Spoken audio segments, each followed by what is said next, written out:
और सीधे अब रुख करेंगे छत्तीसगढ़ विधानसभा का मॉनसून सत्र का आज पहला दिन।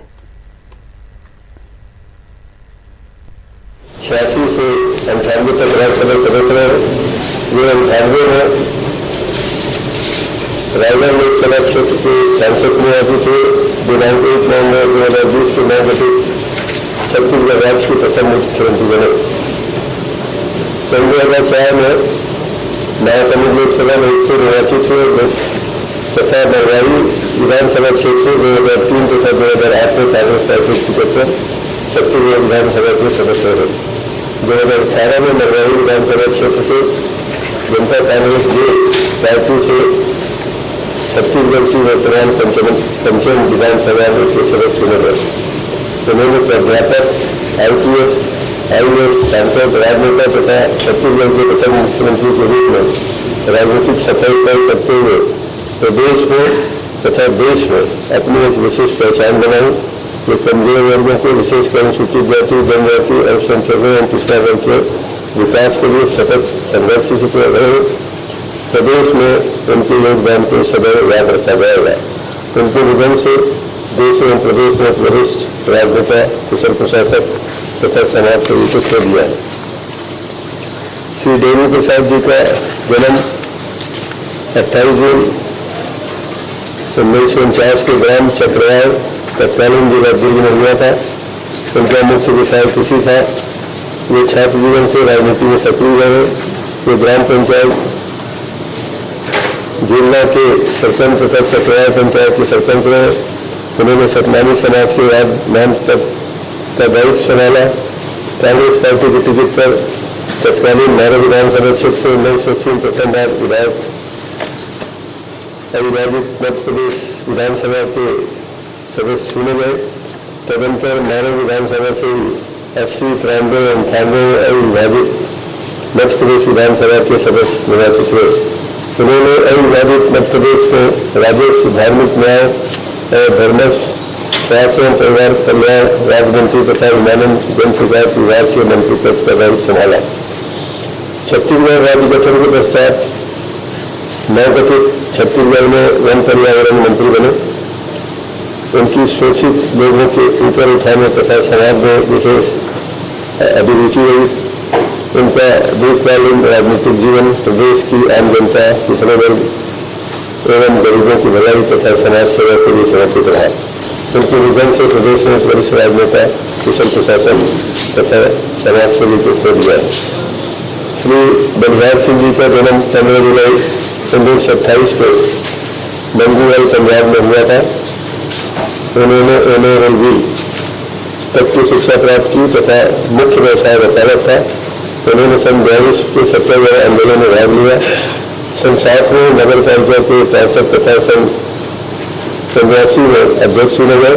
ये भारतीय जनता पार्टी की टिकट पर 1990 में चांपा विधानसभा क्षेत्र से अविभाजित मध्य प्रदेश विधानसभा के सदस्य चुने गए तथा मध्य प्रदेश शासन के खाद्य तथा जेल विभाग के मंत्री का दायित्व संभाला। अपने क्षेत्र के विकास के लिए वे सदैव तत्पर रहे। उनका दीर्घकालीन राजनीतिक जीवन समाज सेवा तथा अपने क्षेत्र की जनता की भलाई के लिए समर्पित रहा। उनके निधन से प्रदेश में वरिष्ठ राजनीतिक तथा समाज सेवी को खो दिया है। श्रीमती रजनीगंधा देवी सन 31 जनवरी 37 को उनका जन्म हुआ। वे सन 67 में चौथी लोकसभा के लिए कांग्रेस पार्टी के टिकट पर रायगढ़ लोकसभा से निर्वाचित हुए, सांसद चुने गए। वे अपने क्षेत्र के विकास के लिए सदैव प्रयत्नशील रही। उनके निधन से प्रदेश में एक वरिष्ठ राजनेत्री को खो दिया। भारत चीन सीमा में लद्दाख स्थित गलवान घाटी में दिनांक 15 जून 1920 को भारतीय तथा चीनी सैनिकों के मध्य हुई हिंसक झड़प में अनेक जवान शहीद हो गए तथा अनेक जवान घायल हुए। इस घटना में प्रदेश के जवान श्री गणेश राम कुंजान भी शहीद हुए। जवानों ने अपने देश की रक्षा करते हुए अपने जीवन का बलिदान दिया है। सभी जवानों की कर्तव्य परायणता को हमेशा याद रखा जाएगा। इस सदन शहीद श्री गणेशराम कुंजान के साथ साथ अन्य शहीद जवानों को अश्रुपूर्वक श्रद्धांजलि अर्पित करता है। दुख की इस घड़ी में हम सब इस सदन के माध्यम से जनता की ओर से शहीद जवानों के परिवारों के प्रति हार्दिक संवेदना व्यक्त करते हैं।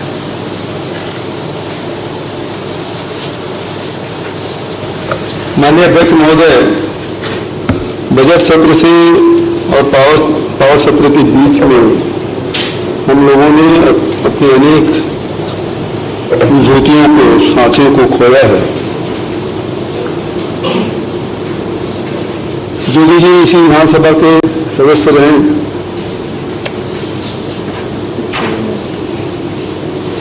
और छत्तीसगढ़ राज्य बनने के तुरंत बाद सबसे पहले मुख्यमंत्री के रूप में शपथ लेने वाले व्यक्ति के रूप में हम लोग जानते हैं।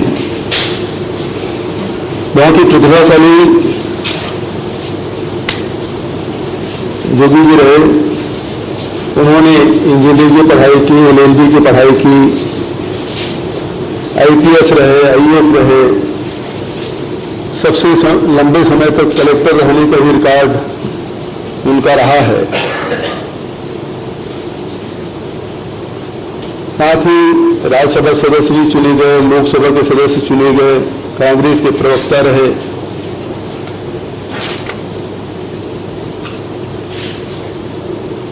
उनकी विशिष्ट भाषण शैली थी। छत्तीसगढ़ राज्य बनाने के लिए जो अध्यक्षीय समिति बनी थी उसके वो सदस्य भी रहे, कांग्रेस के कार्यकारी अध्यक्ष भी रहे और बाद में मुख्यमंत्री के रूप में उन्होंने शपथ लिया।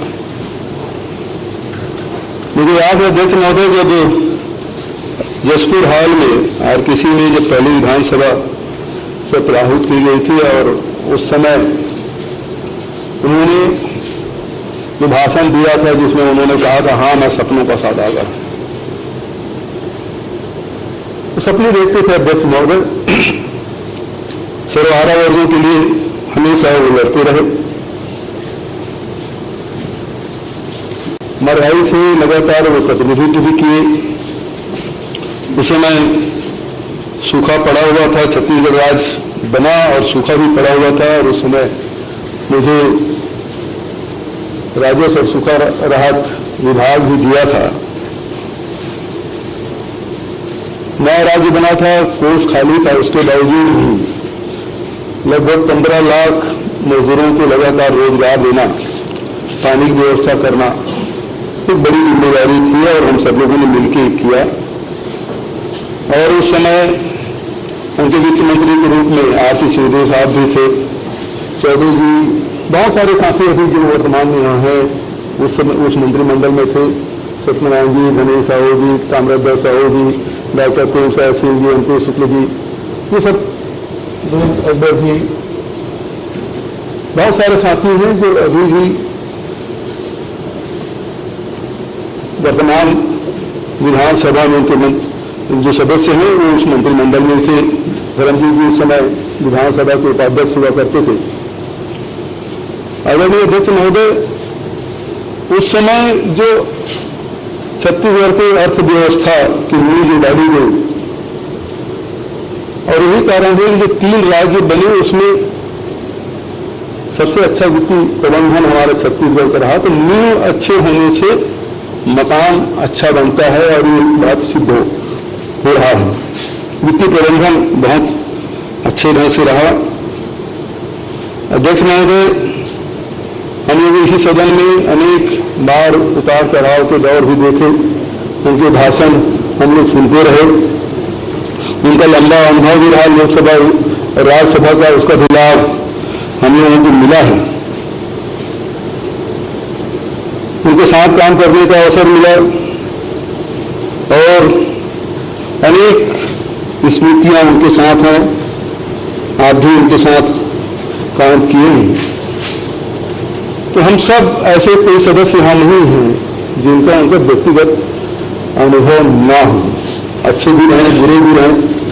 मुझे याद है अध्यक्ष महोदय की जब 2008 से 13 के बीच में मैं चुनाव हार गया था एक दिन विधानसभा इसी सत्र चल रहा था, उसमें मैं आया तो बोले भूपेश क्या कर रहे हो? मैं बोला आप लोग सक्रिय इस क्लास में साथ बैठा हूं। यही लाभी की बात थी।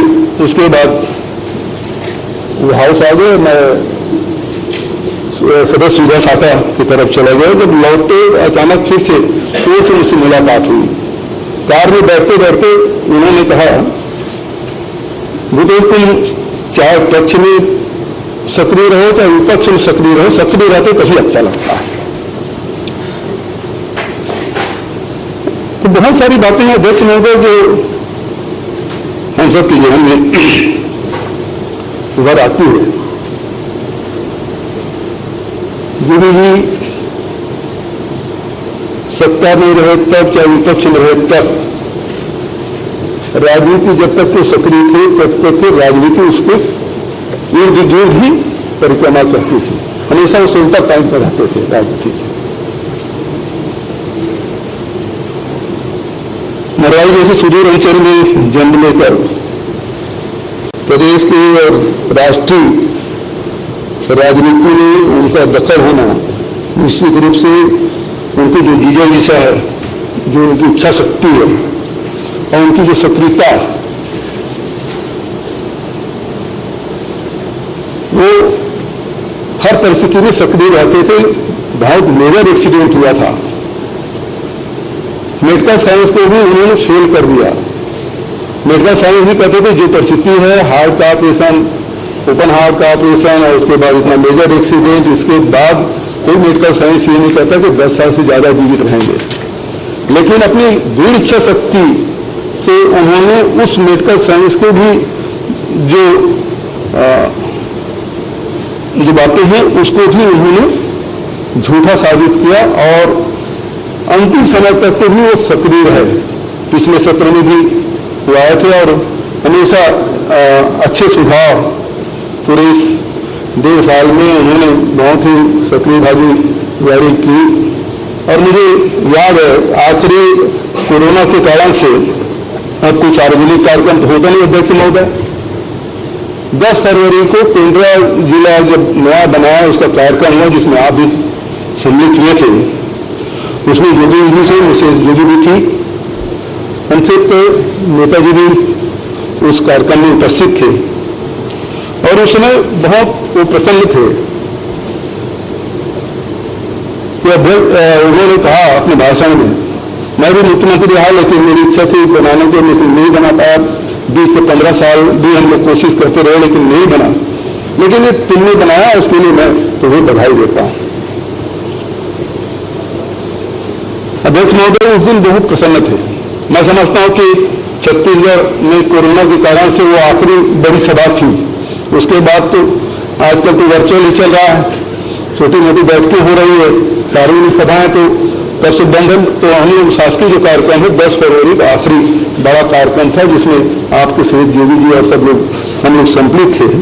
और निश्चित रूप से उसकी इच्छा थी कि मरवाही केंद्रा गौरेला जिला बने और उसे जीते भी हम लोग पूरा किया अध्यक्ष महोदय। और बहुत सारे जो कार्यालय खुलने थे उन्होंने कहा भी था कि सब कार्यालय खुलने चाहिए, तो तत्काल हम लोगों ने कोशिश की सब कार्यालय खुले और उस जिले का संपूर्ण विकास हो, ये हमें कोशिश होगी। अध्यक्ष महोदय जो डीजी जीते जी एक मिथक बन गए थे, उसके बारे में बहुत सारी चर्चाएं होती रहती थी। बहुत सारे लोग किदंती वो जीते जी बन गए थे। उसकी लेखनी, उसके भाषण शैली, उसकी बातचीत का लहजा, कोई भी व्यक्ति मिले तो उसके बाद उसे प्रभावित हो जाना नहीं रह सकता था। बहुत सारी भाषाएं जानते थे, धर्मों के बारे में वो जानकारी रखते थे।